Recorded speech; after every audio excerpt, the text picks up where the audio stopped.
ಒಂದು ಹಳ್ಳಿ ಇತ್ತು. ಆ ಹಳ್ಳಿಯೊಳಗ ಒಬ್ಬ ಬ್ಯಾಸಗಿ ದಿವ್ಸಕ್ಕೆ ಹಣ್ಣು ಮಾರಾಕ್ ಬಂದಿದ್ದ. ಹಣ್ಣು ಮಾರಾಕ್ ಬಂದಿದ್ದ. ಹಣ್ಣು ಮಾರಾಕ್ ಬಂದಾಗ ಒಂದು ಬಡ ಕುಟುಂಬ, ತಂದಿಲ್ಲ, ತಾಯಿ ಆಕಿ ಇನ್ನೊಬ್ಬರ ಮನ್ಯಾಗ ಮುಸುರಿ ತಿಕ್ಕಿ ಬದುಕುವ ಹೆಣ್ಮಗಳು, ಬಡತನ. ಮಾವಿನ ಹಣ್ಣು ಬ್ಯಾಸಗಿ ದಿವ್ಸಕ್ಕೆ ಮಾರಾಕ್ ಬಂದಿದ್ರಲ್ಲ, ಓಣಿ ಹುಡುಗರೆಲ್ಲ ಮಾವಿನ ಹಣ್ಣು ಖರೀದಿ ಮಾಡ್ತಿದ್ರು. ಈ ಸಣ್ಣ ಹುಡುಗಿತ್ತಲ್ಲ, 6 ವರ್ಷದ ಹುಡುಗ, ಮೈ ಮ್ಯಾಲ ಹರಿದ ಬಟ್ಟಿ, ಮ್ಯಾಲ ಕೆದರಿದ ಕೂದಲ, ಹರಗ್ ಕಂಗಿ, ಹೋಗಿ ಮಾವಿನ ಹಣ್ಣು ಖರೀದಿ ಮಾಡೋರ್ ಮುಖ ನೋಡ್ತಿತ್ತು ಹುಡುಗ. ಬಡವ, ಆಶೆ ಹಣ್ಣು ತಿನ್ಬೇಕಂತ ತಗೊಳಕ್ ರೊಕ್ಕಿಲ್ಲ. ಎಲ್ಲ ಓಣ್ಯಾನ ಹುಡುಗರು ರೊಕ್ಕ ತಗೊಂಡು ಬಂದು ಮಾವಿನ ಹಣ್ಣು ತಗೊಂಡು ಹೋಗಿದ್ರು. ಈ ಹುಡುಗ ಅಷ್ಟ ಮಾರಿ ನೋಡ್ಕೋಂತ ನಿಂದಿರ್ತಿತ್ತು, ಪಾಪ ಬಡವ.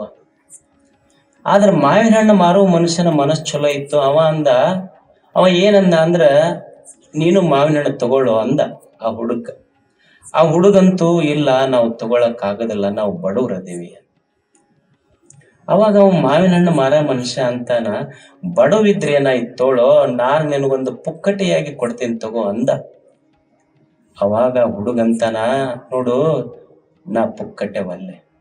ಯಾಕಂದ್ರ ನನ್ನ ತಾಯಿ ನನಗೊಂದು ಮಾತು ಕಲಿಸಾಳ, ನಿನಗೊಂದು ಹಣ್ಣು ಪುಕ್ಕಟೆಯಾಗಿ ಕೊಡ್ತೀನಿ ತಗೋ ಅಂತ. ಮಾವಿನ ಹಣ್ಣು ಮಾರವ ಹೇಳ್ತಾನ.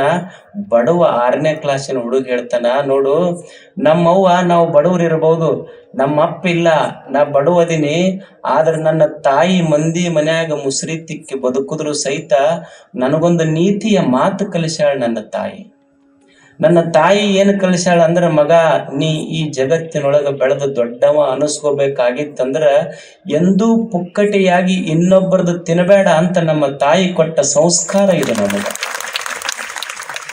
ಮಗ, ಪುಕ್ಕಟೆಯಾಗಿ ಎಂದೂ ಇನ್ನೊಬ್ಬರು ತಿನ್ನಬೇಡ ಅಂತ ನನ್ನ ತಾಯಿ ಸಂಸ್ಕಾರ ಕೊಟ್ಟಾಳ. ನನಗೆ ಏನು ಒಂದು ಶಬ್ದ ಹೇಳಕ್ಕೇನು ಫಿಸಿಕ್ಸ್ ಹೇಳಿಲ್ಲ, ಕೆಮಿಸ್ಟ್ರಿ ಹೇಳಿಲ್ಲ. ಮಗ, ಜೀವನದೊಳಗೆ ಪುಕ್ಕಟ್ಟೆ ಎಂದೂ ಇನ್ನೊಬ್ಬರು ತಿನ್ನಬೇಡಪ್ಪ ಅಂತ ಕಲಿಸಾಳ. ಒಂದು ಲೈನ್ ಇದು.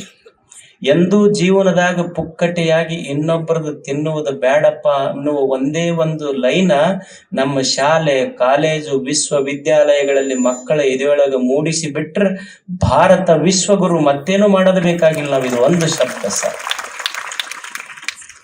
ಏನು ತಾಯಿ ಸಂಸ್ಕಾರ ಕೊಟ್ಟ, ಅದಕ್ಕೆ ಮನುಷ್ಯನೇ ಈ ಮನಸ್ಸಿಗೆ ಸಂಸ್ಕಾರ ಕೊಡು. ಈ ಮನಸ್ಸಿಗೆ ಒಳ್ಳೆಯದಕ್ಕೆ ಸಂಸ್ಕಾರ ಕೊಡಬೇಕು. ಕಣ್ಣು ಒಳ್ಳೆಯದನ್ನು ನೋಡಬೇಕು, ಕಾಲು ಒಳ್ಳೆಯದರ ಕಡೆ ಹೆಜ್ಜೆ ಹಾಕಬೇಕು. ಇದು ಸಂಸ್ಕಾರ. ಇದು ನಿನ್ನೆ ಏನಾಗೈತಿ ಆಗ್ಲಿ ಅಷ್ಟೇ. Yesterday is over. ನಿನ್ನೆ ಕಳೆದು ಹೋಗಿದೆ ಅಷ್ಟೇ. Today is the first and best day for the rest of my life. ಇವತ್ತು ಹೊಸ ದಿನ ಆಯ್ತು, ಹೊಸ ಕಣ್ಣೈತಿ. ಋಷಿಗಳು ಪ್ರಾರ್ಥನೆ ಮಾಡ್ತಿದ್ರು, ನನ್ನ ಕಣ್ಣ ಬೆಳಿಗ್ಗೆದ್ದಾಗ ಚಲೋದು ನೋಡ್ಲಿ, ಚಲೋದು ಕೇಳಿ, ಚಲೋದು ಮಾತಾಡ್ಲಿ, ನನ್ನ ಕಾಲ ಒಳ್ಳೆಯದರ ಕಡೆ ಹೆಜ್ಜೆ ಹಾಕಲಿ. ಮನುಷ್ಯನೇ, ಒಳ್ಳೆಯದನ್ನು ನೋಡು, ಒಳ್ಳೆಯದನ್ನು ಕೇಳು, ಒಳ್ಳೆಯದನ್ನು ಮಾಡು, ಒಳ್ಳೆಯದನ್ನು ಮಾತಾಡು, ಒಳ್ಳೆಯದರ ಕಡೆ ನಿನ್ನ ಹೆಜ್ಜೆಯನ್ನು ಹಾಕು. ಇದು ಸಂಸ್ಕಾರ. ಇದು ಈ ಜಗತ್ತು ಅಂದ ಮೇಲೆ ಒಳ್ಳೆಯದು ಕೆಟ್ಟದ್ದು ಕೂಡ ಇರ್ತಾವೋ ಮನುಷ್ಯನ ಈ ಜಗತ್ತಿನೊಳಗ. ತಿಳ್ಕೊಂಡು ಬದುಕಷ್ಟೇ. ಒಳ್ಳೆಯದನ್ನು ಸ್ವೀಕಾರ ಮಾಡಬೇಕಾಗ್ತದೆ. ದೇವರ ಕೈ ಕೊಟ್ಟಾನ. ಈ ಕೈಯಿಂದ ನಾವು 10 ಮಂದಿಗೆ ಹೊಡಿಬಹುದು. ಇದೇ ಕೈಗಳನ್ನು ಬಳಸಿ ನೀವು 10 ಮಂದಿಗೆ ಹೊಡಿಬಹುದು. ಇದೇ 2 ಕೈಗಳನ್ನು ಬಳಸಿ ವೇದಿಕೆ ಮ್ಯಾಲ ಬಂದು ನಿಂತು ಕೈ ಮುಗಿದ್ರಿ ಅಂದ್ರೆ ಏಕಕಾಲಕ್ಕೆ 10,000 ಮಂದಿಗೆ ಮುಟ್ಕೋಬಹುದು. ಇದು ಕೈಗಳ ಸಾಮರ್ಥ್ಯ. ದೇವರ ಕೈಯಾಗ ಬರೇ ಹೊಡ್ಯಾಕ ಕೊಟ್ಟಿಲ್ಲ, ಹಿಂಗ ಮುಗ್ಯಾಕು ಕೊಟ್ಟಾನ. ಬಸವಣ್ಣ ಶರಣು ಶರಣಾರ್ಥಿ ಅಂದ್ರೆ ಕಲ್ಯಾಣ ನಿರ್ಮಾಣ ಆಗಿತ್ತು. ಬಾಗಿದ ತಲೆ ಮುಗಿದ ಕೈಯಾಗಿರಿಸು ಕೂಡಲ ಸಂಘ. ಇದು ಕಲ್ಯಾಣ. ಇದು ಅಷ್ಟೆ ಗೊತ್ತಿರಬೇಕು ಮನುಷ್ಯನಿಗೆ. ಇದು ಏನು ಹೆಜ್ಜೆ ಇಟ್ಟಾನ. ಗಾಂಧಿ ಒಂದು ಹೆಜ್ಜೆ ಇಟ್ಟರೆ ಸ್ವಾತಂತ್ರ್ಯ ಸಿಕ್ಕಿತ್ತು.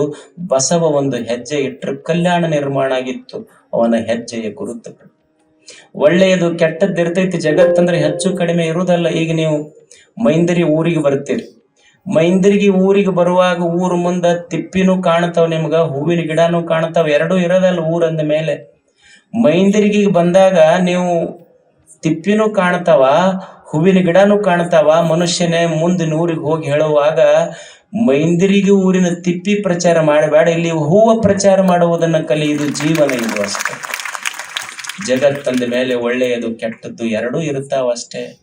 ನಾವೇನ್ ಮಾಡ್ತೀವಿ, ಏನೋ ಆತು ಅಂದ್ರೆ ಯಾರೋ ಮಾಡಿಸ್ಯಾರಿ. ನಮಗ ಏನು ಮಾಡಿಸ್ಯಾರ? 3 ದಾರಿ ಮಣ್ಣು ಕೂಡದಲ್ಲಿ ಮಾಡಿಸ್ಯಾರ.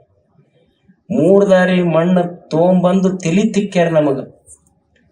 ಎದ್ರಾಗ? ಆ ಕೊಬ್ಬರಿ ಎಣ್ಣೆಗ. ಆ ಪ್ಯಾರಾಚೂಟ್ ಕಂಪನಿ ಅಂತೈತಿ, ಸುಮ್ಮನಿರುವ, ನನ್ನ ಕಂಪನಿ ಬಂದಾಗೈತಿ ಮನುಷ್ಯ. ನಿಮ್ಮಂತವ್ರ ಕಾಲಾಗ ಎಷ್ಟೋ ಕಂಪನಿ ಬಂದಾಗ್ಯ. 3 ದಾರಿ ಮಣ್ಣು ತಂದು ತಲಿ ತಿಕ್ಕ್ಯಾರಂತೀವಿ. ಭೂಮಿ ತಾಯಿ ಅಂತಾಳ, ನಾನ್ಯಾಕೆ ಇನ್ನೊಬ್ರಿಗೆ ಕೆಟ್ಟದ್ದು ಮಾಡಕ್ ಹೋಗ್ಲೋ ಮನುಷ್ಯನೇ, ಸುಮ್ಮನ ಕಷ್ಟಪಟ್ಟು ಸುಮ್ಮನ 4 ಕಾಳು ಉಗ್ಗಿ ಹೋಗು, 4 ಕ್ವಿಂಟಲ್ ನಿನ್ನ ಮನ್ಯಾಗ ತಂದಿಡ್ತೀನಂತ ಭೂಮಿ ತಾಯಿ ಅಂತಾಳಲ್ಲ. ಒಳ್ಳೇದೈತಿ ಜಗತ್ತಿನೊಳಗೆ. ಚಲೋದು ಕೇಳು, ಚಲೋದು ಮಾಡು, ಚಲೋದು ತಿಳ್ಕೊ, ಚಲೋ ವಿಚಾರಗಳಿಂದ ಬದು. ನಾವು ಭಿಕ್ಷಕರಂತ ಕರಿತೀವಿಲ್ಲ, ಭಿಕ್ಷಕರಂತ ಯಾರಿಗೆ ಕರಿಬೇಕು ಅಂದ್ರ, ನಾವೇನ್ ತಿಳ್ಕೊಂಡಿವಿ ಅಂದ್ರ, ಬೆಳಿಗ್ಗೆದ್ದು ಕೂಡ್ಲೆ ಯಾರ ತಟ್ಟ್ಯಾಗ ಏನೂ ಇರುದಿಲ್ಲ. ತಾಟ್ ಅಂತೀರೇನಂತೀರಿ ನಾವು? ತಾಟ್. ಯಾರ ತಾಟಿನೊಳಗೆ ಏನೂ ಇರುದಿಲ್ಲ, ತಾಟ್ ಖಾಲಿ ಇರ್ತೈತಿ, ಇನ್ನೊಬ್ಬರ ಮನಿ ಮುಂದೆ ಹೋಗಿ ಹೋಗಿ ಬೇಡ್ತಾರಲ್ಲ, ಅವ್ರು ಭಿಕ್ಷುಕರು ಅಂತ ನಾವು ತಿಳ್ಕೊಂಡಿವಿ. ನಿಜವಾದ ಭಿಕ್ಷುಕರು ಬೆಳಿಗ್ಗೆ ಎದ್ದಾಗ ಯಾರ ತಟ್ಟಿಯೊಳಗ ಅನ್ನಿಲ್ಲವೋ ಅವರು ಭಿಕ್ಷುಕರಲ್ಲ. ಬೆಳಿಗ್ಗೆ ಎದ್ದಾಗ ಯಾರ ತಲೆಯಲ್ಲಿ ಒಳ್ಳೆಯ ವಿಚಾರಗಳಿಲ್ಲವೋ ಅವರು ಭಿಕ್ಷುಕರನ್ನುವ ಸತ್ಯ ನಾವು ತಿಳ್ಕೋಬೇಕಷ್ಟೆ. ಇದೂ ಸಂಯಮ, ಇದೂ ಸಂಸ್ಕಾರ. ಇದರ ಮೇಲ ಈ ಜೀವನದ ಬಂಡಿ ಕಟ್ಟುವುದು. ತಮಗೆಲ್ಲ ಶರಣು ಶರಣು.